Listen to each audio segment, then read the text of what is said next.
Hello, welcome back. We're doing Chapter 5, Section 6, talking about the quadratic formula. And we're going to find some zeros of some more functions by using the quadratic formula. I'm going to cheat for a second. Clear. Clear. Look at this. I got 2x to the second power subtract x plus 2. Let's see what this is going to look like. 2x to the second power subtract x plus 2. Let's graph that. Do you see what's going to happen? Hopefully you can see that. I'll move the light a little bit. There, a little bit better. This is an example where I can't find the zeros by graphing because the graph does not cross the x-axis. And that means that my zeros are going to be, that terrible word, imaginary, right? So my zeros are actually going to be complex. They're going to have imaginary components. So they're going to have answers on the complex plane. I like to call them lateral, but that's okay. But the steps are always going to be the same. That's the cool part. So first thing I do is I set it equals 0. I've got 0 equals 2x to the second power subtract x plus 2. We're going to identify our parameters. My a is going to be 2. My b is going to be -1. And my c is going to be 2. 2, -1, 2. It's sometimes nice if you show the hidden stuff. So that's why I'll put dot there, multiplication dot, so you can see it. Just like last time, I'm going to start by finding the discriminant. b to the second power subtract 4 times a times c. b is -1, so I get -1 to the second power. A is 2 and c is 2. Excuse me. So let's simplify. -1 times -1 is +1. 4 times 2 is 16, so I get 1 subtract 16. And 1 subtract 16 is -15.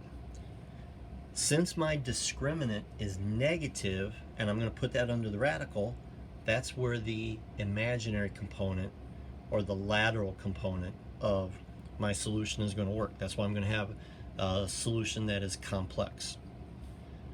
The quadratic formula,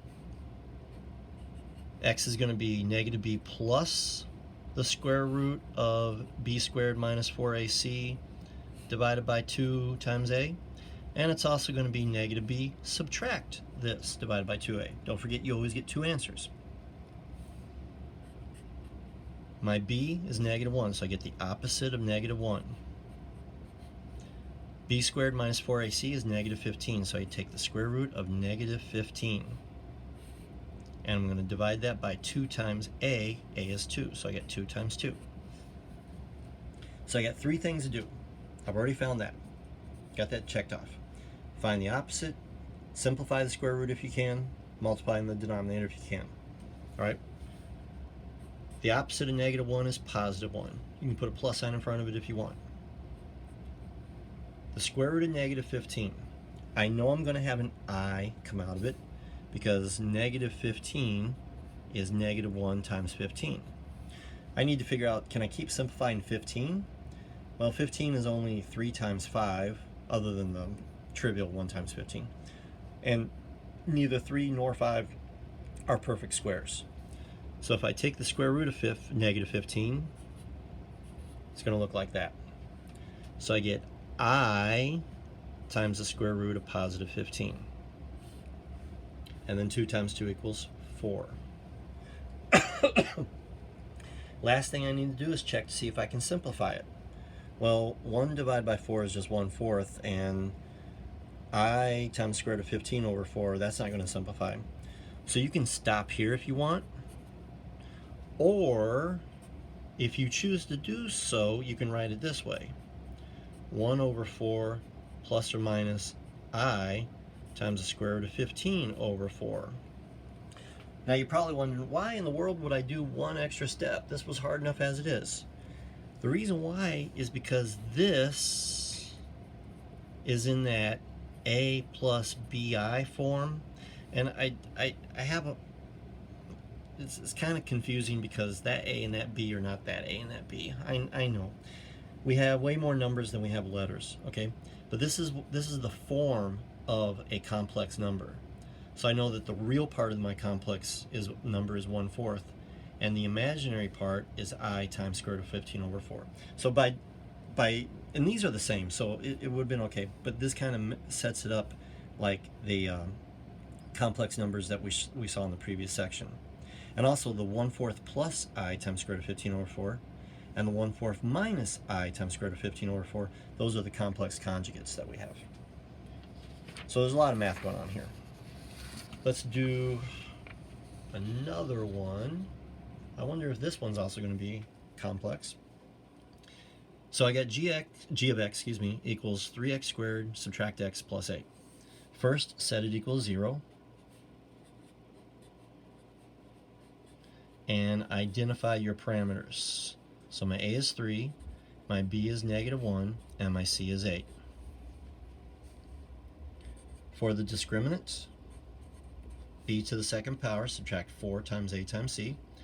I get -1 to the second power, subtract 4 times 3 times 8. So again, my b was -1, my a is 3, and my c is 8. -1 times -1 is +1. 4 times 3 is 12, and 12 times 8 is 80 plus 16, which is 96. Subtract 96. And 1 subtract 96 is -95. Since this is negative, I get 2 imaginary solutions. Actually, there are complex solutions with imaginary components. Okay, but you're going to have an imaginary part in it, right? The quadratic formula is the opposite of b, -b, plus or minus the discriminant, b squared minus 4ac, divided by 2 times a. Excuse me. b is still -1, so I get the opposite of -1. b to the second minus 4ac is still -95. And a is still 3, so I get 2 times 3. 3 things. Find the opposite, simplify if you can, multiply. The opposite of -1 is +1. Let's talk about the square root of 95. All right? So I know that -95 is going to be -1 times 95. And if I take the square root, that's where I'm going to get my I from. I got to talk about 95. Well, looks like 95 is a multiple of 5. That'd be 5 times 19. 95, did I say that? I'm sorry, I was thinking, yeah, okay, no, I'm good, sorry. Had a moment there. 95 is going to be 5 times 19. Both of these are prime, so I can't factor them any further, and neither one of them is a perfect square. So I'm going to leave it. This is I times the square root of 95. And of course, the last part, 2 times 3 equals 6. You can stop here if you want, or you can write it like this. 1 over 6 plus or minus I times the square root of 95 over 6.